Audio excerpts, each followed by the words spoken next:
le fatunga mai ya ilecha tabai ya mal fatunga na ya alanga ina le leo le oli le leo le malo ya on le fa ma oni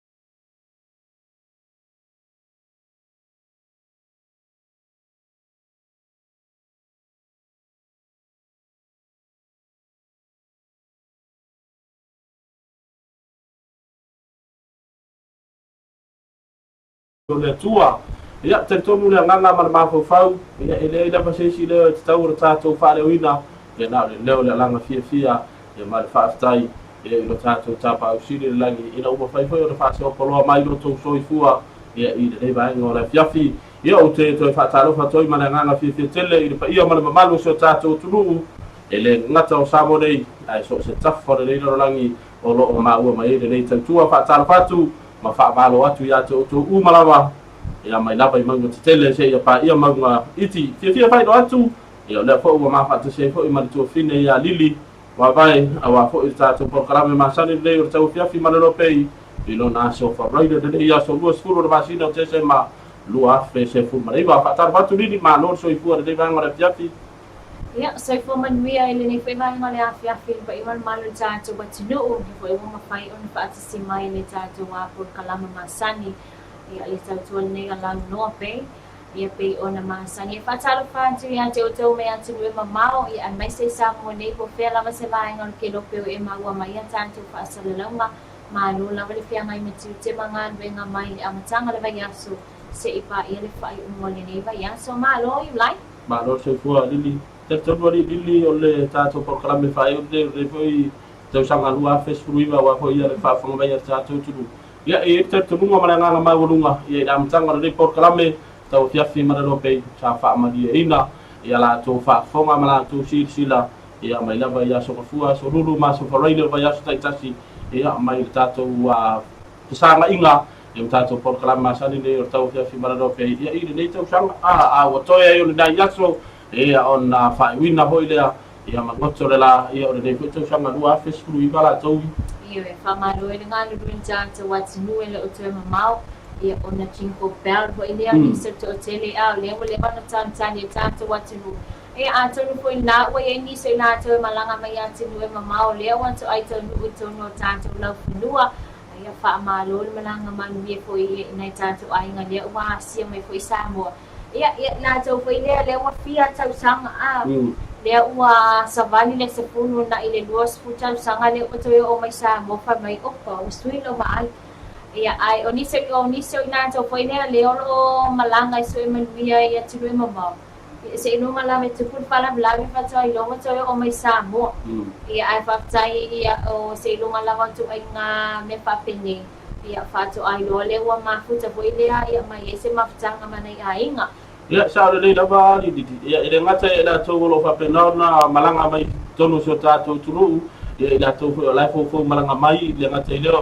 o le mamalu lo telo la tulu isa bo de lo fa pena no fo malanga sa uni malanga mo tulu mamau ia fai ke wisi masi e ma fai ya tau sanga fo wai pa ta lo fa tu fa ma lo tu ya to ne va ngola fa ele fai ngalo ina ia nai tato go ma pa anga nai tinama tama ma tua ia o lo ular bulila ia ma tap wai foi fai bo po ia status ia wa a e la ba upola tu so se fai ba masi ia le fai varna ya e manui a le tapu inga nai tama tinama tua ia lo fa penau na tapu ia tono mauta malawa ia o fai ba foi fa nau ia i so se baengo lo fa penau na ngalu e pa ta lo fa tu fa ma lo tu ya to ne va ngola fiafi ia le ngata ia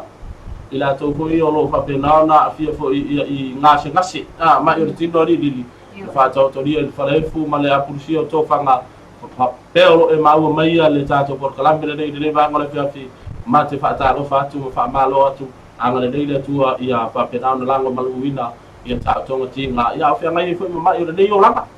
ia fa ma lo la tato wa tino ia o te lo ia o le wa fa nga solo tato por kalama awani ngale ate oya tato tala mai Samoa tala ta alonga ia o le fa mana tuina ia po ila tole na ia wa fa mana tuina so foi le solo ma lo wa mai ngole tato wa YouTube ia e mafai una e comment mai pe afer na lo fa mana tulo wa so foi le so ia tartono li la tato tarbe fa solo lo tato taimi ia ai le mafai on fa ngalo ina fa talo fa tu ia ma fa malo atu ia tato pisidisi o mafai on foi na mai lo la tu au ia ala lang sua ma so ni mai ia ua mafai e o fa ta wina ia por kalame nei o TAUAFIAFI mana LOABAY ia fiafi o so fua so lulu ia ma so Faraile o vai staitasi fa ma lo atu ia to ulenga mala o fa ngaluenga fa ta lo fa tu ia o matar to mori di ia o la so ia fa mai le si pambanga na so tupu o le aka kala i fo te tusi e na ai lo fa ia an fa ave ia le ia te tusi ia e tu le lima o tinal ai nga tala tinal ai ia wai foi na to foi vai yaso a to a ile ia foi la ata foi nga vai yaso a ko vai o la Faraile fiu tinama fa na tali mai ia wale ia nga sa o fale ia wai se foi tu ranga me sera e tu la tai ia so le fa ngo ina to te lo aso fia ia sa le o vai nga ia sa le silo makuwa mai kamale na kamai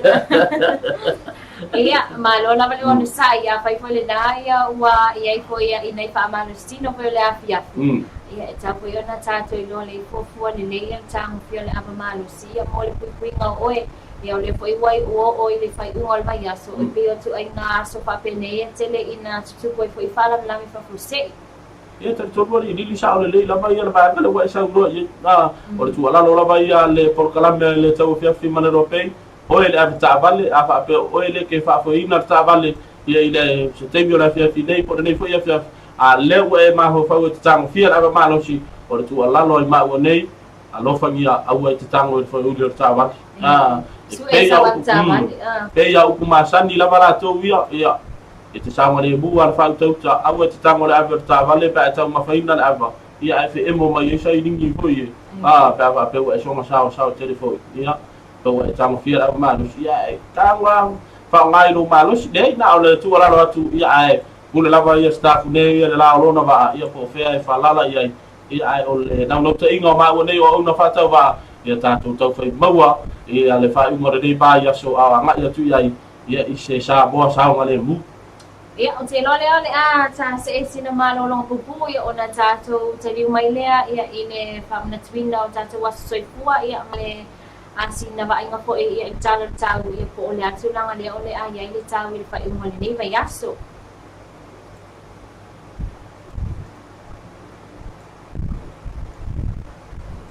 E taua lo malama lele ia inga matulanga manaumia mo le fao ina atu le elitise i lo maota po le bisinisi. Ora tus, kui kia umorolon. Oma, koe ale elitise. Oi na wano kon. Wai ala fai mori fai leiseng. I fa pepe kai wai so sisi nga mea. Ai, ko fai mori fai long leiseng i fa kanga la kula fong le tisi. Ka sa inga pe hik ka wen ka wikisi. Okay. O me fui pepe. No payment, no power, brother. Mo nisi whamtalanga wala au mai leono 55 o leono 55 whawhitu. O se whautuanga mai le whaalaputonga malo si whaere tisi. Tutongi wape lau pili ngoli, ai le i a toa le tolu sfulwaso, talona e tau maina.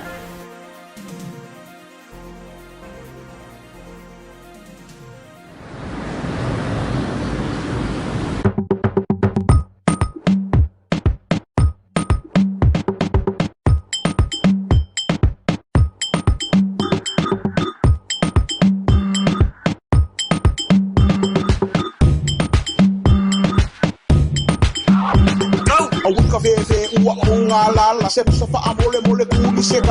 si malulu wi amole alova mai mai ni ma fa amole mole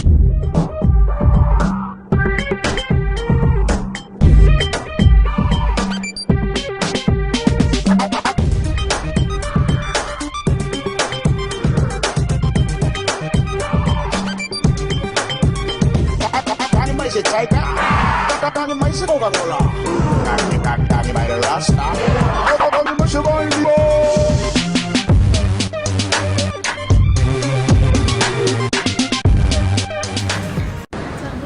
May pakweti sa mobile man. O te whaongai na au nanga isi bank. O se au nanga vave ona whaatino i te umatu. O te whaongai na le isi bank. O whaongai le pāleni o le mato telefoni pāleni. Tui e wholau te sa mobile money. A wale whainga o whaatau li mo wa air. Tau mo pie. Maru pui alau se le. Soani tele mo wa. Toi sefe taimi. O se au nau. Whaatau tuai. Restala mwhaonga nei lole au nanga le Easy Bank. Whaatino e au te umatu pe so o se no whaonga. I so o se taimi National Bank of Samoa. We are Samoa. Te atau nula o tupe mai. Stable is a boy, stable in the world. Hey boy, come on, mama, pia molema. Say boy, coco wing, bako Samoa. Kasi le loco mule oi la boy. Sema kwa say. Pele a sondo. Pele mili rock. Viva mai le musica. Sema kwa say. Pele a sondo. Pele mili rock. Viva mai le musica. Si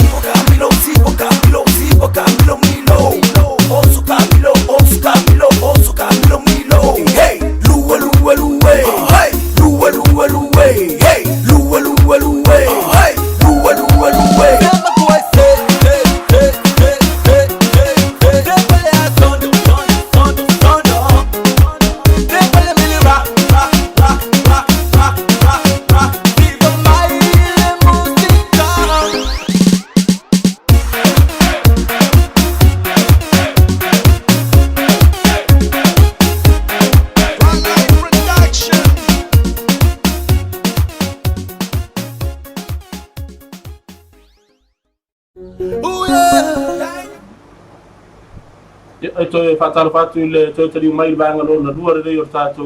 por kalame yo le tau fiafi male lo pei ya fa yo le fatu ai ma o me tato por kalame le banga la fiafi fata lo fa ma lo tu ya to umalaba ya mo fa yo ma futa mai le fiafi fa afta te le lavar ma futa mai ai te to nuari lili ya o le wa tau mai ya tato report le to mai yo tau yo la fa fonga yo le tato tu yo la fonga ina tu ya to fine ya lili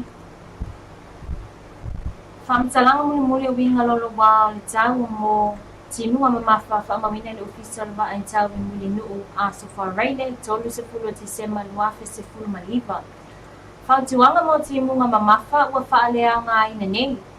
Mayata satellite ole va vea nei ma se va nga o pe ma ole ea fa pe fa taya ingo sabili ma timu nga wa iai ima tu o Samoa. Ma o faititi ai fo ise ava noa mo timu nga mamafa mo le atunu mo le aso na wa ni se timu manai timu nga ole ai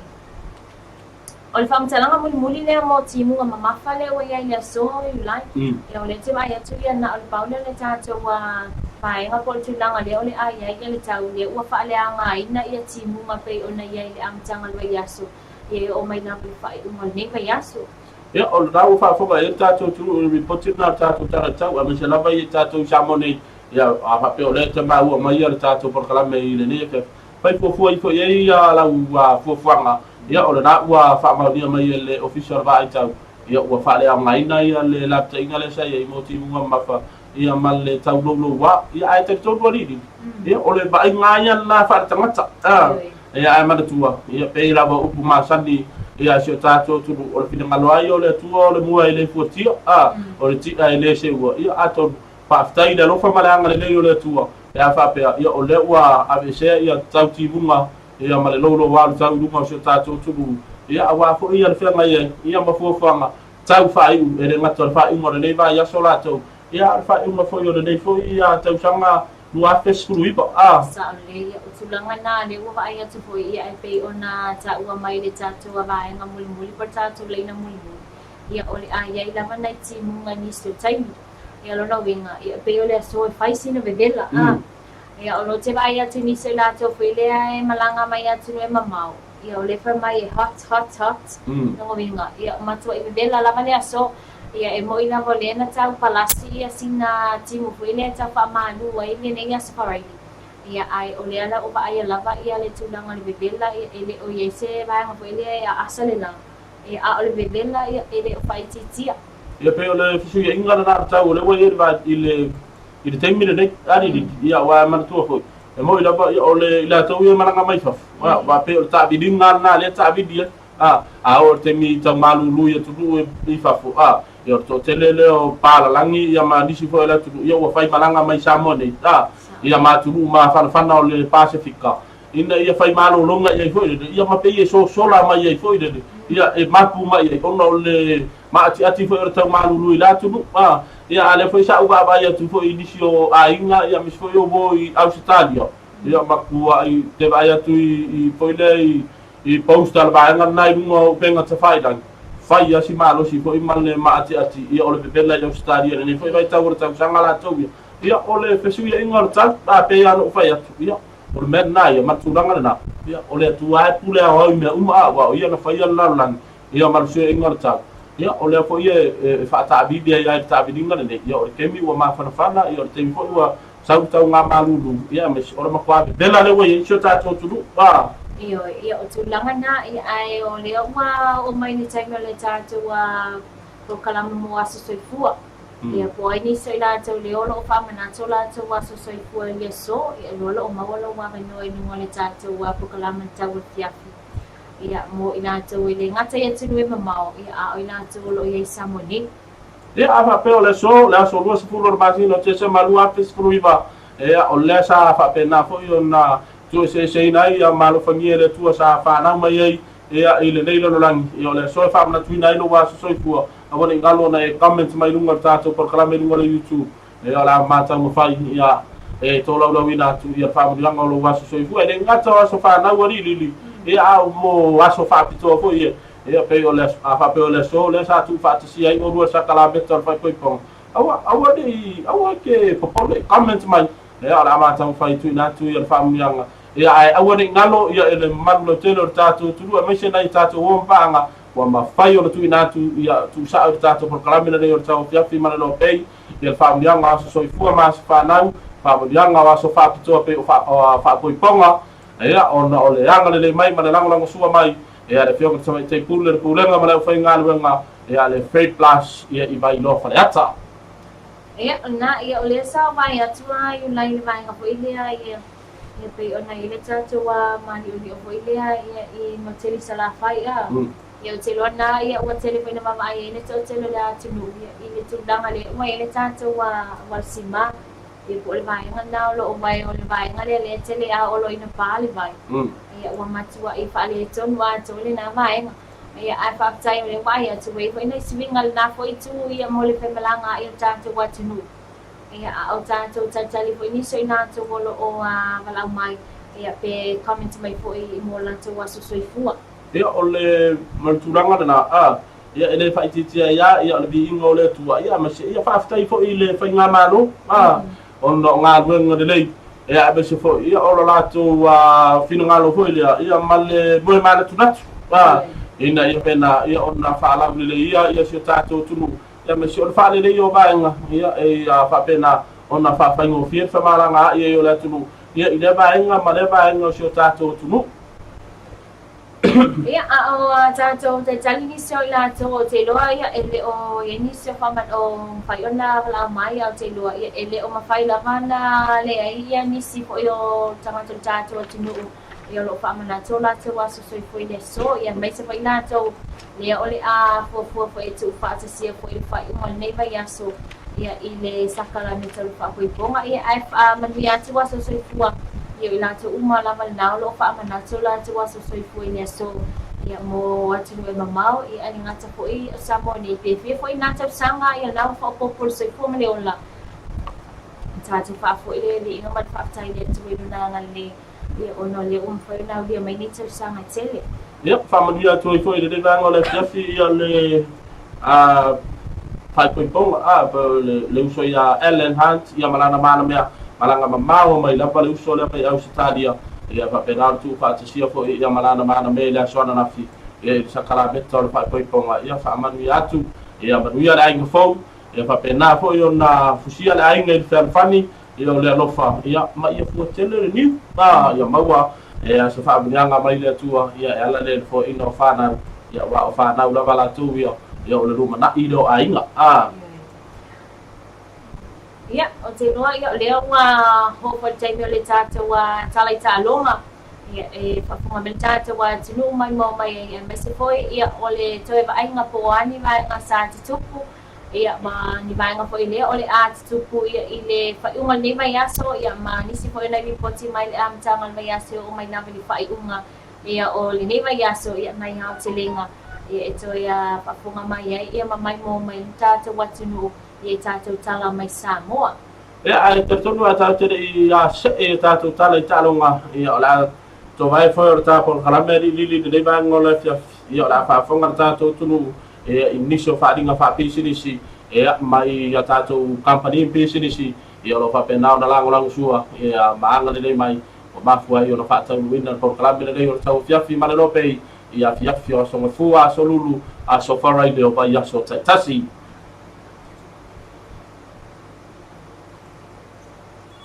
hello Dad, pero kuping ola fok lo ke nga kuping nga National Bank of Samoa. Umang kakangwang sakira ya. Ia, vin mai pe amor ku. E wale san pa ka kele lama. Ia pe lo ai ka oi ka fu ku mo le na fa. Ele se ve la ka oi for kupe. Oi ai. Fa ngai ka wale easy bank. Fa nga nei lo easy bank e te avia ia yau se leni mai lang tau tupe le National Bank anga ele digital mobile money. Matalai nai si pasing tala tupe po se la tani. Ala digital iso o se taimi National Bank of Samoa. We are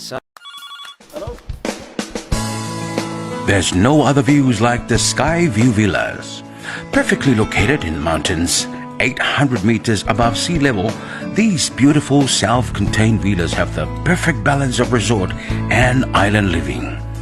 We are surrounded by beautiful lush gardens and panoramic views of Apia and the Pacific Ocean.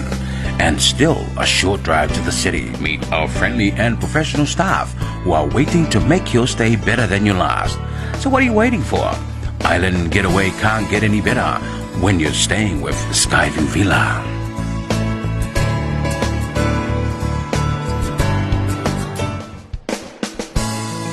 There's no other views like...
que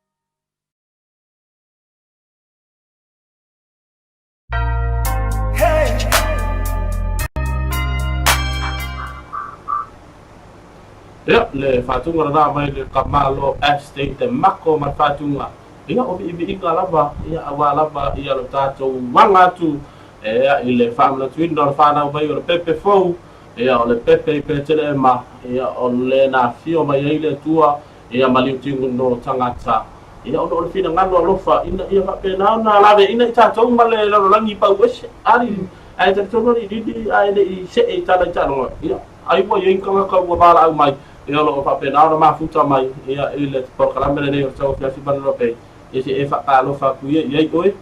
ia e fa talo fa tu ia ile sunga ia fa ngango ia me se foi na vai ngana le cafe le terrano i to nai mato le on fa na mafuta mai ia le sunga fo ia epio sefo le lo fa talo fa mai ia ile taito ina fa tato watu no ia fa mai malo lo sa i tu te fai ia o le ia so ia ma ia lo fa tu mo o le California ia Christmas ia fa talo fa tu ma fa malo atu ia to umala wa afa pero mo wala va no ia te comment mai tato por kala me no le YouTube channel ia ale te fa fo mai ia fa talo fa tu ma fa malo atu ia ile nei foi vai ngole fi le fa ngalo ina di no fa talo fa malo ia ile fi ngole pulenga mala fa ngalo ngalo vai ngale National Bank of Samoa le Skyview Villas e pe ngata mai tai pulenga mala fa ngalo nga fa tar fa tu ia to le vai ngole fi o le fara tonga ia tangata fa mai mo mai fafo e ko ina ko ia de kama hu ia de fa la do ata to tu ba ngala STA or Samoa Tourism Authority pata lo fatu fa malo atu ia te oto ile nei foi vai ngala kafi le pulenga mala fa ngalo le fi onga ya no permitasila ia mala fa ngalo u malava ia vai ngala ba siang to tise por IPC kama ia le ke ha me ka vila ia fata lo fatu fa malo ia te oto uma ile nei foi vai ngala fi la to ia vai ngala cafe la Toronto fa malo atu ia ma fata lo fatu fata tele la par ma tamai le pulenga mala fa ngalo nga lau fofonga fia ia o tau ina na turu ia e ala fonga tau mafa ia fa malo atu ia ma fata lo fatu de leva ngala fia le fa ngalo ina ia fia ngata mai tai pule le bulenga mala fa ngalo ngala ngala freight plus i vai lo fanata fata lo fatu ia to malo la valon sai malo fo tau atai ia itu te ma fai bore le foi ba ia so ia o le ua la mala fa ia fia manga ngala le foi ba ia so ia wa i kamera umange ta au ni siba ngale fa wa da sa ta ia ia o mosa i koia o kai au ma foi do de vai yes ia o misa ina to le on fa fa wina la nga wenga ia o tai au ia male aso mafua ia ona malolo ai ia mo le aso lua aso lulu ia male aso ia to ia minister ila to le Faraile to fa talo fa to le jato wa ngana le mo tonga ia lo foi fa si mai ia mesi ko ia tasi ko ia jato wa company lang suwa ia le jato to suwa ia an mai se foi ia ni si foi la tol na long fai ona e mai mo mai fa san fan ti ia te manu on sai ia fa foi na fa le tol no lo was for right ia tanto on sai ia te mien le ia te mi fa le tol foi ia o le tele foi ia ona vai ngolo sa kutu mai ia mani si foi ia o vai nga foi le foi wat tu mai foi fa la fa mo tau sama ia fa peo dai tau sa idi po fea se vai nga la fo bai tu pera o nga bambe wa ke de fabbe au kama ia lili pata lo fatu le fengo to te pule ngam fa ngal fesco e ama ila to ia kama bo ia Western Union na kama lang sama samare bambe ya sa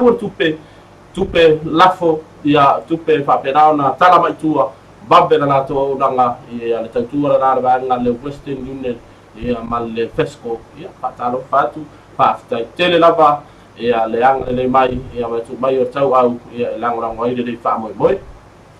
ia o te na ia bainga na ia pay ona ia tato company mo li factory company SSC long fa na lang sua ia tato ia telefone tato po kalam te tasi ia me se foi ia tato watu no long fa fa si mai ia o le tato po kalam muli nei o nei sanga lo office full maleva ia tato fa mai nei lo office full maleva ia lai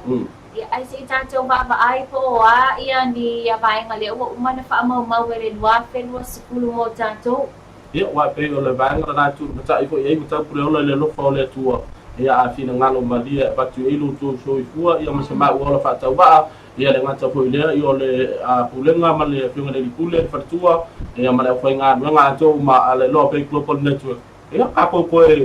te lo ye dei lungo e ma fa langi e ale ngata ile ngata le tu ale radio talala si bar TV tara ave ia tato fai mea yala ia maka ko fa nga solo ia pa tato bi atu ia ida ka le ta pa usile la di lu afe mo se furu la to ia ai tonu ia ola fa fa mai tato tu ia i se fa poponga tato tala ita longa ia mole fa ingole de foi vai aso ia mata tato tala fai ia ole de foi tau sanga lu afe skriva ia po ani mo kupu ia i ta longa wa ole mai ngo ta longa ia malo lo al te longa longa ta longa la pala tu ia e fa wa pea ai si mai fa fonga o se fa poponga nei o tato tala ita longa e lima no masina le o fa la wi no mai le misi ai le numero fitu ale hurricane le ia Addis Ababa o ta longa amata o super rugby lua fe lua se fulu ono se manu anga ino tuli vai mai tam sang mari po langi lua fe skun mari ba le sa tadi malo ia pani ini masina ile imama watu malo ia fa na ngol pule ngale hurricane ine fa ko sia ato tor malo sio sabea ine mo fai o te alo ile a tam sang no sultoro bo round 13 o le super rugby masino aperila lua fe lua se fulu o ta ua ile ripoti o le whamanu li ai o le o Addis Ababa wa tiri te le ila wha inor tape nanga kalapu mo le super rugby i le tausanga fau e fo i o na misi ai e lato first 580 a Perden Parrot ina ua ia saini ni mai e ta alo i mo le au ki lani le blues mo le whatausanga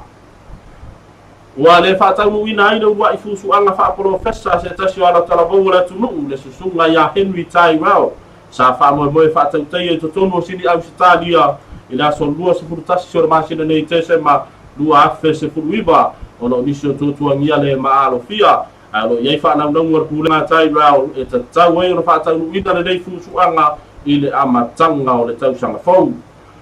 o lo fa awa wai pea le lima fe so ani o le NRL Samoa ile fa o ina tu le ala tu mea lofa ma fe so ani mo a inga na fia e a mamali liwo na ila to fa na malo e ile fa mayoti o le misela marta to tala fa u o le o fa tu langa mai ia pool e a bo bainga ta si ta alwai ia ile ta to fitu le bai no na tolu e on tam sa ta to fitu al World HSBC World Series e a ile lua fedwa fulu e a le fa ta to no Hamilton de New Zealand ma pool la nei ta si ile pool A o lo ye New Zealand Scotland o Amerika male awa lese le pool B Afrika isate o Kenya Engelani ma Japani pool C Farani Ayelani Kanata male awa Spain male pool D o lo yaida awa fiti Argentina Australia e male au taito fiti o le manu Samoa ia o se fa popanga na tatu tala ta longa mo le fa ingo le vai aso fa yo tu fa sia ma wina tu ia awala bala fa fonga mai ia ile dei foi vai mo le fiaf ia ta to mori lili o le vai ngale wa eu fa fonga meta to tu le fa tu langa mai pulu mo tam sang te to fitu le vai no to le tam sang te to fitu ale World Rugby ia le fo wa valo ia to tendo la tu sitala ia mesfo ra fa sala la ta longa la kapi e fia ta longa la kapi ia le valo ia sa mo ma fiti le pool def ia e fa pe o pool D ia le letra P ia le fa mai to tendo la to pool def ia wa man tu o le to tele ia ba le mai a vai lua le fa tu longa mai fa spa uma wala loi e au nei le ngata au la tu no man sa mo te to fitu ia mesfo ra ma lo sile ne fit ia le fa tu langa men tu langa no matu langa fitu so ia tar sia ia fenga e malo longa fa ngo le tau sanga ia mese ia la nga ia tu tau sanga fo ia po le asi si ba nga la ba ia ia mai ba nga na li mo le fa fo mai ta tu ia mo le fa la tele na ti lo ta tu ta la ta longa ia le ba nga la fa fia ta tonu ia le fa si langa le ia mai le tanga nga ia ma sia nga tau ti se ia la fonga da to fine ya li a wan no sir fia ta to tu ia o le tasi na lango ia ta to por kalambre de tau fia fi mana lope ia o sa se tanto fasi silanga mai le tanto EPC ia o le tai minei o lo fati no ina nga luenga fane nei ai se vai nga o le laina i o lo manu mul fanua ma o lo o motu sia tu ai tanto eti se vai nga samea o lo fai lolo la luvi ma tausangi mul fanua o le alongo ina atu lava le mamalo le tātou atunu i le vaenga. I lea vaenga, i le toi whaala ina atu mai lea o le tātou au nanga whaafitai le EPC. Ia, o le nāgo whaafonga i le tātou tunu, i la tau fo i malo telo le tunu o lo whapena ona pāpā au i nā i le vaenga o muri whanua ma angai atu i nā i le i sa mea ma lalo bi muri whanua ia ma le angai atu i o le mako piko lea, le mātou tūmalo. Ia, aua ne i ngalo, ia o le ua soani mai ia le EPC matu i le mai. Ia, ma whaino atu ia le tūranga ia ua fo ia la tau ngāru ia o no tenga lava ina ia whaaleleia ia le tūnatu ia o le fo i tautua ia i tono mautamalawa o le tautua mana o mia uma ia to tendo le tunu. Ia na i no vinga lava pale la ono sai pa fai na mo tu sia pa po se ila e Tesema i dan fai tu be na taua ia wa sasine vai nga ia se fai ti o for tatu watu ia mau i tatu ono sai le ole tai Christmas ia ono fa nga solo lava nga nga ina tu lo nga po i malia mata fai yoi ia ono ngalo ia ava peo ka ko le nga fa mal ba nga na ma ta o le nga nga lava le fai o le fai ti si no fai lo fai o le wala mala fai o tau sang ava pe o ngabo moku fa po se ia tu ia le tau tu al ba nga le mar sanga tau ti si alofa e o ke fai kiu o tu nga so po ile wa ma tau na fa mana cha watu wa you like e ona ta wele si totally ia wai e o lo ale vai luang al Christmas so ni te fa le ia ma tanga pe fa le la fa ia le si vai nga po ile a pe fa il nasa fa le tonu ia le ma tanga ia pesa lua PSS ai foi malo uso po ai lava ia lona winga e o tele asa Christmas so e fale nei vai nga ia o uma na tau sanga ia sa le nei lava li dix ya o le temile pe o le ta o tu langa le te fale le o man ku lo le o ke le silo ma ku nga o la tama tini nga lua toma ka ia fai don to ia ma wa ku ia ai na fia no i puanga ke ia le wa ko sa ai sa ku wala ke mi nei fa pe nei o tau sanga le wa i lo mai ka ia pe ona ta o nei ia wale mai na wa ki nga ma fa ka ma me nga le nga da tau sanga man de tau sanga tu fa le o le la fa nga me pe fo la ku ro mal ma ka i da si ia ku ra tama ai la tu ta wa tu la le to lu o lo da tu ani ia la ku al bai ka i ku le lo na sista in lo le ia la tama ai alu pe ya ka foi le sara mo lo matua wa maka o ke lo maku ya i ola ya tulu ia fa fo mantua tulu ia fa fa ida to fo ia le ma fa ira no fo ia le ta ulo ile ku fa pertani o homeless ya awalu lo ke lo ku mai ma fa nga wa ya wala no bo ka ko o ma si le ave o no fo i o the homeland o le tamala lo matua le tama le le nga le li cha tama o le ka fa lo ia tama o le nga kala lo ko si le ave ngo for homeland ya le fa ya wa lo te lo matua so tu do mas tama le wa lo fa do to fine mam o la le winga nga me homeland ke ka fo ia ngo fo solo ida wa nga me ka ngo fo ka ku ma le di si mam ile se homeland o le homeless to fo ia wale fai ona no fo ia ai te to sa le ya tu langa le o me wa fa le ko me fo ia ma tanga fa le ngadi a fa pe o le ma umi na lua bala ma le anga lua ma tanga le la fa na u pe fo ia alofa ta mo to fa le ia na ia fai fo na sa e fa le tonu fo i mai na tanga fa le tonu ia nai vai nga fo ile fa me sko inga wasasi fo ia lo no inga ta wono o atu le lua pe lua school ia wai foi nei swing ai wale fa mai switch sang ai tu mau na fa vai ia isi vai nga fo ia e marca usanga ia ai ele suia ko sa do lua fe was fa mai do la ia kala les ko e suia fa ngume me ai nga do o kasiba e ko la ko lua fe was ai tertobu ora tato se malo longa pu e se tato musika ia ma so dai tato pa si sila fa pisi si a totally mai mampela no fo ma si la totally mai ba fa o tato programa de o TAUAFIAFI maralo pe fa fonga i tato tala mai sa mo o ame o le nga kupu o le wa tupu ma le ngata ia me le ngata o le fa ma yo disela e me si fo yo nisho u mo fa am sino ngo fa si le bo tali da tulu e a po le arbe la o ia e ma wa so da telenga whaafonga tātou tala mai Samoa o le afonga nā tua le whatua ia hana sila ia i le deifo ia fiafi. Puinga o le misela e tāua le whaanofo i sea o lea wa awhia I se potu po se paenga mamao le whale tau mamao me le whanau witi ma tina ma I tanga o le vai rasi o le misela e whea vea I le ea ma pipi I lunga vaenga o lo nofo ma whea lua I ai lea wa awhia ma lo lo lei mo lo soifua whaanu natura whao ngā se solo susu e wha susu ai le tino lea wa awhia a wale fiva inu vai auli niu ma ia tele whala au faisua ma whala au aina I mea ai tau mafa. Whao ngā le tali fufonga ma fufulu mama lima I teili uma mueo lo tau sia le ua awhia. Ia mama wa ainga o lo kuka I mea ai tau mamao me no fuanga timutumu ma wa ai se foma I pe a whai o ti ngā ina. Mana tua e le ai se tau o le tui pui pui e tasi ai onga onga awhia ma pe a le whaia lo tui pui pui.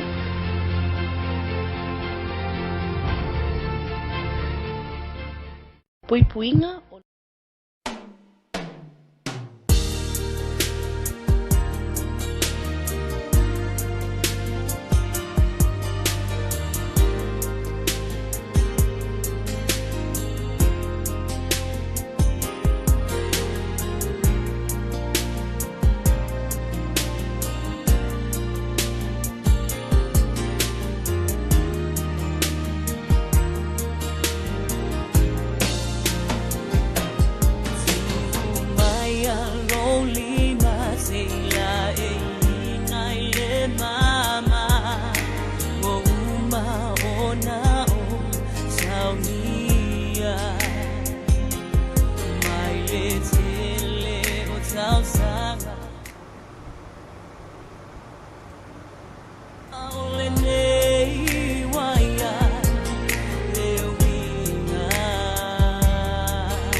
Folinga,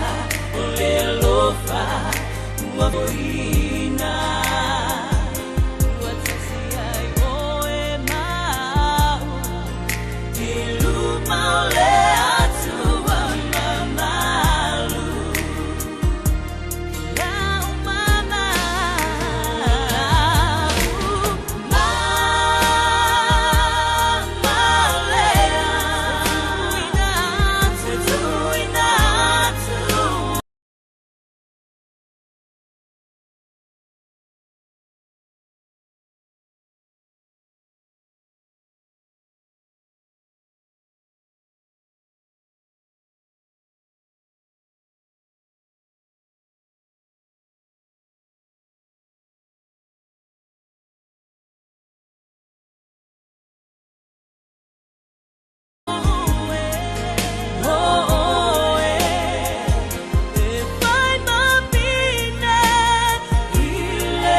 Oh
boli to ima to bo ngalo fa manu ye tele e ale fenga ye fo e amalena fa mo ta ua ali ni e ole to mai tai asilia ia matau tonga na ole atu patisi ele sakala me tau fabepo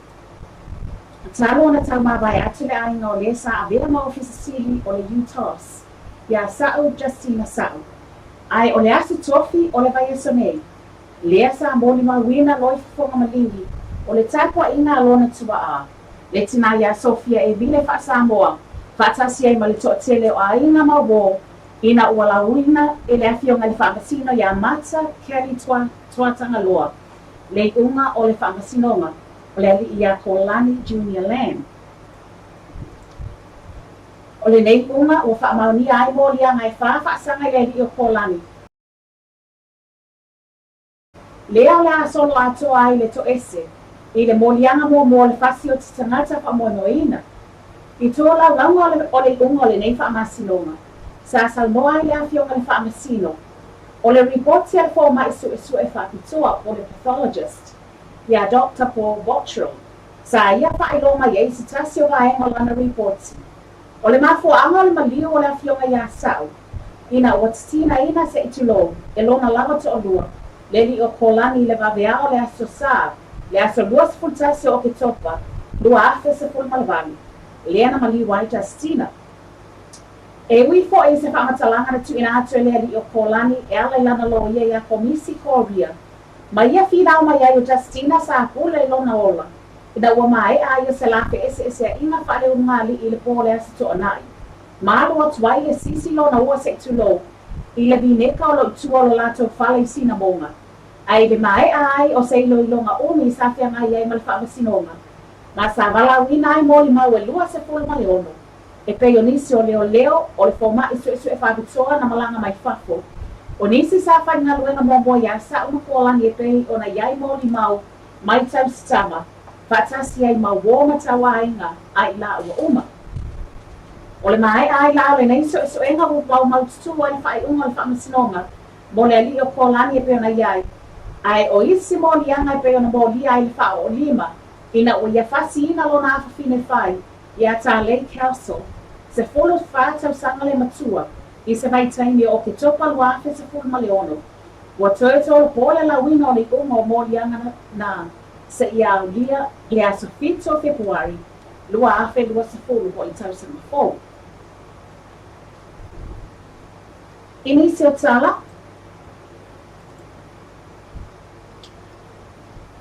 O loo o lea o mua pea o na momoli le whaafitai.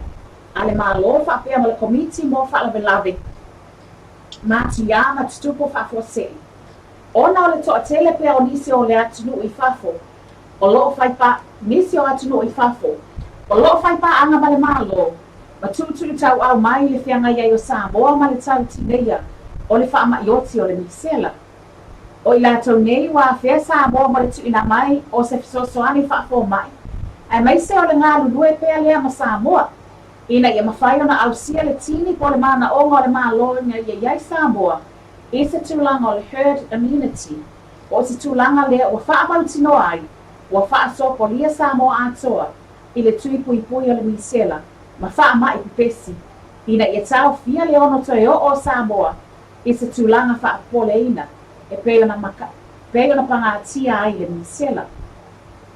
O nei, au malanga fisasoani mai, o lo taita ia mai e nisi o ali ima tamai tai fō mai. Ile ngā tamai le koluse mūmu po le Red Cross New Zealand. O nisi mai Peritania, Israelu, Japani, Norway, Amerika, whaapea ma Hawaii. Ai o se tala la tamai. O le wha mai le misela. E tusai ma le reporti lona tō sa fulmalwhana tu ina mai le so. Ua whaamawina ai, e whitus fulwalu i lato ua maali liu wana o awhia ngole misela. E lima awhe whaasela ona tolu ngasa se wa awhia i au ngole misela. Talo mai le amatanga o le pipesi o le whaama i le atinu. Mai le whainumera, e tolu iwa i lato na whaamawina i tonu le luas fulwhai tu la talwai. Ua whaamawina foi e se lau se fulmalwhani ngase wa awhia i misela. O loo tau fia i tonu o maota ngase. Ese i tonu le atinu. e awhia ai ma le iwa sefulu ma le ono lo tauafia i le fale mai a tupua tamasese mea ole i mato o tua. To o lua o lo i poutasi. Tasi o lo i fale mai e lalo malu. Sefulu ma le lua i fale mai fai tu ma loa le moena. Ia ma le to tasi o lo i le mali e toa tan mafi le lua hospital. Vei baisi o le to tasi i fai lalo. Ma le to tasi sa taua. O le nei fai numera e awhia ai whanau la i te e to sefulu ma le lima. O lo o tauafia le potu tinga ina po le ICU i le fale mai ma to tua. Ai le tūlanga wo o iai le tui pui pui. E iwa se fulman whale a whaingo i lato wa whaatino ina o lato tui pui pui o le misela. E o mai le aso. Le aso se fulma le iwa o Tesema lua afe se fulma le iwa. Mo o polu whapea masawai. Ini se tala. Wale o toi nofa tamala le malo le tūla i mai ai soifua o to esea. Ona le whianga iai le Samoa ma le misela. E pela na iai le taua o whianga o le palemene i le aso lua o le vai aso nei. Lea na whaeloa mai le newspaper o le Savali. Le pasi e ina o le tūla fono o le alofa. O le Law of Love. Ia po le Infants Amendment Bill lua o tasiva. Lea ua whaamalo sia i lalo ai a ina o le nei tūla fono. Le whaia o tui pui pui mo tamaiti uma. Mai lava le pepe whatoa whanau mai. E ono i tūla fono mawai vai pe o le tūla fono o lo o ai a ia ai mata upu taua o onga po le Education Act. Lua afe ma le iwa. Tūla fono o lo o ai a ia ai mata upu tau tina mata maitai. Ministry of Women's Affairs Act. Tasi iwa o. O lo o mawhai o na sotai e le tūla fono fōu. Le nei. Ai lona wha ama maluina. E o atu le sefulu afe le sala tupe. E whaasalaina i ni mātua po o tau stamalo ia. Po o caregivers. E lato te te ena ma le muli muli tai i le nei tūla fono. I nisi o tala.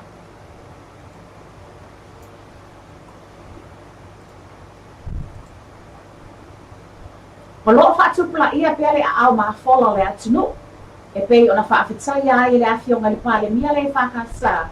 Ona lo lato wanga le lei. E tu sai o le mea lofa e tolu salau afe tala. Sa whapeon tau au ina le kalesia e whakasa i le aso ana nafi. I le afionga li pale mia ma le sui pale mia. Maniso sui o le malo sa awai. Awa lava le ngā rue whaatasi ai ma le so tau au. Ina ia maua se fiso ani. E whaatino ai polo kalami a le malo o watape na ina. Mo le tinei au le whaamai o le misela. Sau noa le sunga ia wawa tau. O le au tu institusio le ekalesia whaaputuputonga kerisiana i Samoa. O le nei se leni, o se tupe sa o ina mai pulenga te itasi. Mai le i uma mai, e manatu e sili atu le tōsala wafe le tupe maua. Ai o le atu e whaao o mai, e fisoa soani muli muli mai ai. Ia, o le fua ia sa tal no ala o fontele ma le no lo komite le kalesia ona mana tolo fala vel malo tulanga o no ia ni fa ma te lo ngaluenga lo faia ma ia mani sosani fu e tauna tu natu ia petaiane ona o fa vai ale kalesia e le ma faiona tutongi natu se tupe ia na fai ngā taulanga i le pasia el fontele ia po si tupe o pasia komi tupe o le tūlanga na i le whawai ia o le komi tupe ngā talo na malo si le valsuluafi ia a whaatali fo ila i si tūlanga se mea alofa le kalesia ia o tuai tele pe le ala le na tau whaia ia komiti tamale kasi lena tonu ai lau fontele mana lau komiti tua ina whaia star sanga ia urotu ulenga e se mea lofa fui e le kalesi o le alavale tulanga e maau i le ulenga na lau ia peisa Ai tātou tala whaai ua le nei afiafi. E lua se lau lea whaai o ni whai wha atoanga. Ai mai sei lātou o lot so ina niu mao ina mai ia popo. Mai afi o anga ese I polo masawai. Sa wha manu e ina I le so, I le mea alofa o mea whai ngā luenga. Le pei o wili paelo oe, po to I se tulo, ma anga ese mai si mea alofa. E tusa lea ma le tolsa lau tā lalo na tau wa whai. O nei mea alofa sa fo ina atu e le company tu maoti, o le Serendi Cocoa Samoa Limited. E ala I lato fisota ina whapaanga ma le Fair Trade Premium Fund. O le autua le nei fisosoani e pera whaatino ina ai le saunina, o le tau a o ina o nei mea alofa I ofisa o le Serendi Cocoa I nuu. O se fisosoani tele lea, e mai se mo le au whai whaatoanga ma e o lo sto ina la au, o lo o lato ma lue ina le whaaputu ina, o le popo ma whaatau ina atu, mo le ngau si ai o le suao. O lo o iai fo e whaamoe moe o le nei company, a mai ai nei tūwhanga mea alofa e pēna whaatino ina I so. O le tūpiti tue mai, o le atau au ina atu lea, e fisosoani ai I le ngā luenga, o le tue whaalelei o niso vaenga o le whale o le aonga tūlanga lua, a le afio anga o Patamea, o le Patamea Primary School. O le whaingai nā o tātou tala mai Samoa mo le so, asa Faraile, lua sifulu o Tesema, lua afe sifulu maliva, whaatai te le lava le mawhita mai.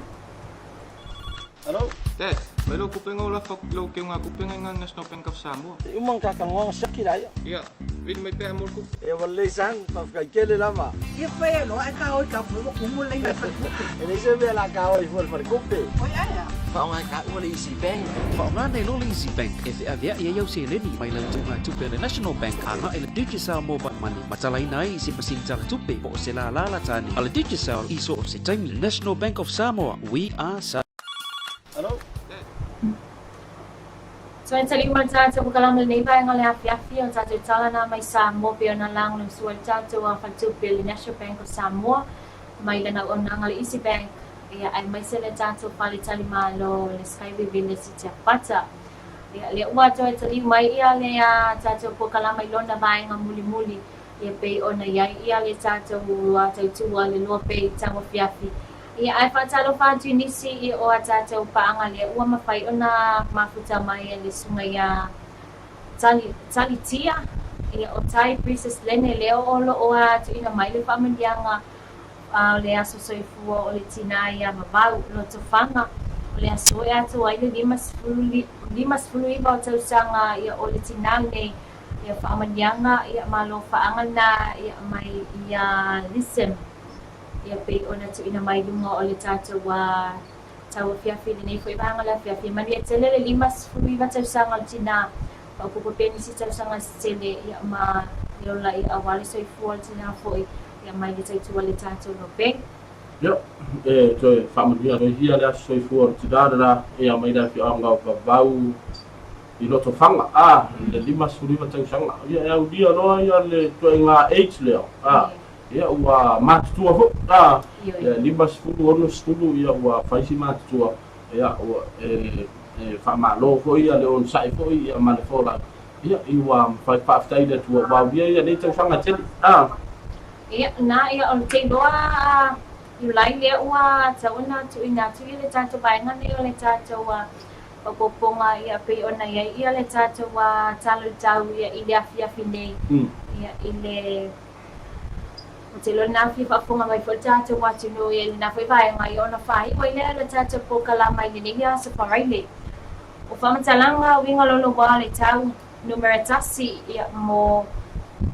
tātou nei whai vai o le afiafi whaamawina le ofisa wa ai tau le tiulai lima I le afiafi nei lona sa Faraile lua sifu o Tesema lua sifu malaiva Tuanga mo pao ma li o whangota whaamalusia mo o ngā sani ta lailai mo le atinu. O au e whea lolo whaasolo ina malolosi o le tua o loa sa vili mai saute sae o lo ofiti ai o ngā sani ta lailai o Samoa whaatasi ai ma sa vili malolosi mai I ta vilinga vai vai. o Savili e lua futu o lo o taoto i se sae mai le atunu. O le neimi o lolo wā o le tau e whaatipula ia i le maulunga o ngā luma uma e o atu i le lua e lua tesima le lima i le tolu mita. O le tawilinga vai le Savili e wha moe a ngā i saute whaatasia i mase vai ngā tele o lo o so o tai atuai. E o le sia whamtalanga e o le winga lolo wā le tau whamawina ni tulai lima i le vawe au le aso atai au. Le nā o whaafonga mai tātou tulu i se ripoti le tamai o tau. Ia, i tūranga tonu ana nāri ni pēro whai atu ai. Ia, le nā saure ripoti mua o whaale au ngā ina ia winga lolo wā le tau. Ia, le fōku toi saure ripoti le fōku maua ia i le i lunga o masini ia ale vaenga po le official ba i tau. Ia, le fōku toi lapta ia isi o tātou tulu. Ia, mese lava. Ia, i la tau fō ia o lo whaanga ina ia alia whangota ma o lo whaamalusia ia le silisila tutoa ia pe ia upo e masani e whai tai ia aua le nau le ia e manu i le penga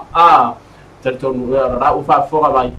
o le wa ia lapta inga mo alia whangota ia mapau ia whapeo kāpou le au whai ba ia la tau fo iolo ia whenga i whaatamaswari inga tai le whaamaina vaenga ia alo whaimia whaamisi kasi le pia o le whaafonga mai ia o le wa lapta mai le official ba i tau ono le wa ia sa fa ina ia tato ngata i fale ono le winga lo wa tap ia sa le na ku winga tato watu lu e mai se le o tato ia le fai uma fo le nei pa yasu ina ia tato wa mawal sa ngale mu e mai se foi tato tau ma mai foi fa la la tupu ia o te lo le o mai ne ba nga muli foi ia pe ona ia le tato ku kalama nei foi ba ngale a fi talo fa tu le sunga ia e te vise a reta ia le olong fai ona whaatalo whamai ma whaamalo mai fo ia le whengai fo i mai tau toina fo i tātou tino. Ia, le rata ia o lo whaatalo whaatoi i whamalo atu ia i le tuafine ia pautasi ia whapefo ia le tau lua mana no whalo ia lo whapenao na whaafonga makuta mai le vango le fiafi whaafitai tele lava le whaafita mat. E ni stato paangari dini le ia foi. Le fisirikia ia tūranga pisi o le tauranga ia o le talamuni lava la tau ia le whaafonga mai anai tātou o mpaanga o le tauranga lava ia pia ia ua makua pemere kala fu le ua te le asu no samunda ina nei foi vai tau ia ai ona o le fefefe ai ona o le fefefe ia o tangata ia i le whaama i o le misela ia ua mafua ai ona whai kanga whewa e misela po le foi ia i lava ia i tūranga foi le o le tau fia o so ona whewa ia o whanau sifurfaitu sanga ia tuilalu ia i le pepe hui ia le whatoa whana na sa nei tulanga na ia whai o lea ua telina pia ia whalolo paulaval na whisiri mo muatu ia le vaenga ko ile pito i lumo le whaitotoa ia e vai mai loa sa mai titi e whaisina lai titi ia e whamanunu atu e lea talia ina i tono le whaloloa se fulwhanga i lalo tau sanga so se whaloloa lava le ua mai tau ina po se e vanga na i lava ia whaloloa po ilia la iti o tātou muma fioanga ia a o tātou a company ma tātou business SS le ua whaamaru se tūlanga nā mo le whaititi o le tātou whaamai. Ia, peo se tala tabai na i whaamai o le se tūlanga pisi po le tūlanga foi leo lo iai lava i le tūlanga i leo mawhai o na tū mai se tūlanga foi leo wale ai se whaama. E mo i lava leo pa ulano le whaitau a whai o i la tūro a fie tono le luas fulwhai tūla e a leo mai tawatu peo le whaafonga mai i tātou tala mai sāboa fitu se fulu balu ia la fa ila to fa o le o mali di u fa mai o le bisela ai te to li o le siba nga ta ia wa ko to tele la tu wa bisho ta to pa le sa la to tu li au puina ia le tu langa le fa sinonga o le di ile o ai foi kolani kolani o le so langona ia fa tina o le tu langa ia wa ta to lo vai sa bo ia vai ane fa fa mai ta tu elo ia ia tūranga foi le whaasala neo ti lato e molia i le tūranga neo le peso tūla whono whasio tangata pai balea ia mawinga whapena e ala so era ngona whatinai o ala ngata tau ia le tūranga neo por whae inga whamsinonga leo wa tuinatu ia peo na whaafonga mai tātu tala mai Samoa ia o leo tuinatu ia whamsinonga ia le nofo sala i to ese ia molo ranga ato ia o te loa na wama na ia na whai umawai ai ia o le solo ato ai le tātou ato ese ia mana ia fo i wai ni so i lātou ele o wai na tūlanga ia ai o tātou ia o Samoa ele whai ona tātou whapea e tātou te tau i atu ia leo tili oti. Ia o whaasalanga lama nā leo long pai ona tu e lātou o a lātou soli e tu la whono. Ia, wa penga tūranga na hoi le, ia mo le whaafonga mai le tātou tunu i lātou o le sa tunu matai na lātou whaafonga mana waa ai, whawhia ea se asio mai e la wani whaasara lau ia i oi tā monfa mai i le ungar whaamsinonga. Ia, lea ua iei le ungar whaamsinonga, ia ua tui nātu ia le whaasalanga whaafara pui ia mo le usofa ia ko lani,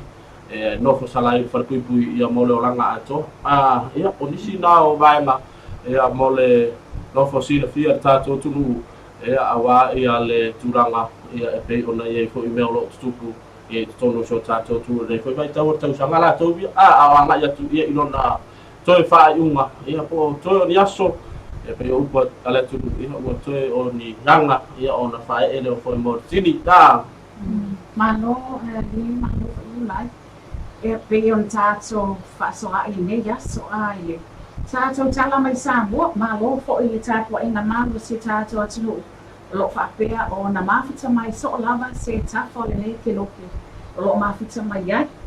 Ia te tono stasi nao tala pena tomua ati e tato tala mai sa mo le nei aso. E se mei fo i tala masani o le misela ma ona pei ona e whaasoa mai ulai. Stala lea sa tuli matai lava i totele o nisi o le mamalo le atinu o ia nisi lava tau a inga o ila wane. Ia a nisi fo ule o le afionga ia sa. Pei ona iai le tūlanga o awhaina ai o ia, ma mariwa i lava, ono tūlanga pe ana tūlai mai ai. Ia, mai tawina fo ia i le aso ananafi, le to atele fo i tau ainga o le awhionga ia sa o Justina sa o pe o sa awai mai ai. Nisi fo i sa o mai mamao lava mai atinu mamao. Sa le mapu fo i lava lato tāpua ina, ia mai se le awai mai ai. I whaamasinona pe ana to lau ai ma whaatino ina ai lo i longa. O se nei whaamasinonga wai whai o si oni ona i lo ina whaamasinonga nei. Ia e peta i lea la ua whaape ona tau lava lau o whaamoemoe. Ma pe ona iai ia le tūlanga o tuina mai le unga i le awhionga i le whaamasino. Ia Justice Mata Kelly tuatanga loa i le aso ananafi lea ua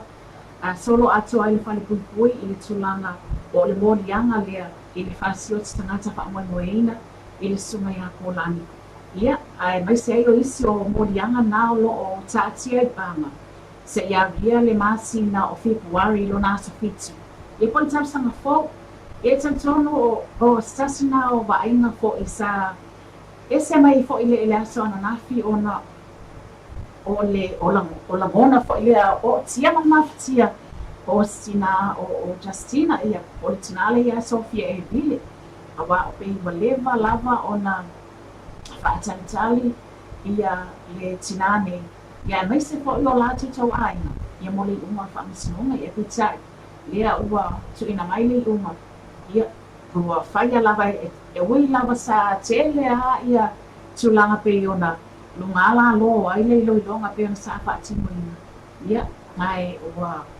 whaamaina lava i le whaamisinonga ia tūlanga pe ona iai fo ile unga